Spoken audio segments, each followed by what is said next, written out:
Gusto mo malaman kung anong bababa yung asawa mo? Oh shit! Tara, sumama ako. Tuturo ko sa'yo kung paano. Dito inuna ko na yung prito yung tilapia. At dito nagpainit na rin ako ng kawali. Tapos naglagay na rin ako ng mantika. At syempre nung mainit na yung mantika, nag-umpisa na ako mag-gisa ng luya. May mga brown lang.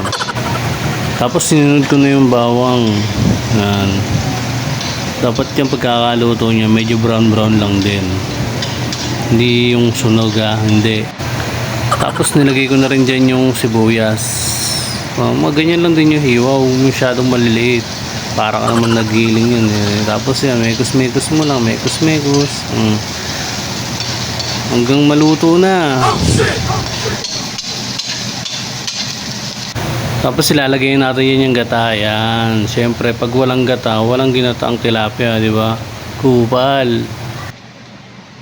Tapos dagdagan mo na ng konting tubig. Tapos nasa inyo kung anong lasa ba gusto nyo gawin dyan. Bahala na kayo mag-adjust dyan. Kasi ako, gusto ko yung medyo maalat-alat Naglagay na rin ako ng pampalasa. Gaya yung patis na yan. Yan.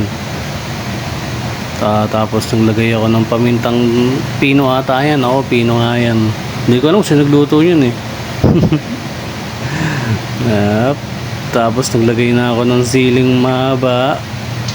Tapos halo-halo na yun saan. Mekos mo.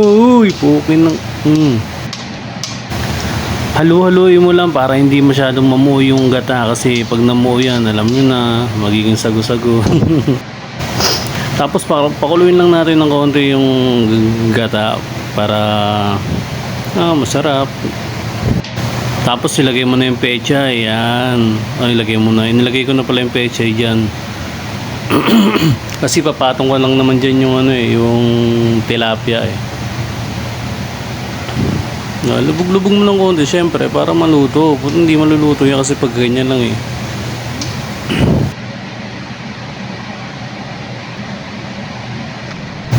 Time-lapse ko na kasi masyadong mahaba mga baka butin pa ng mga 3 araw yun pagka hindi ko pina-time-lapse. So, tigim-tigim mo tapos nilagay ko na. Di ba? Manamit-namit. Tapos takpan at pakuluin. Tapos na. At luto ng ating ginataang tilapia mga upal. Kain na.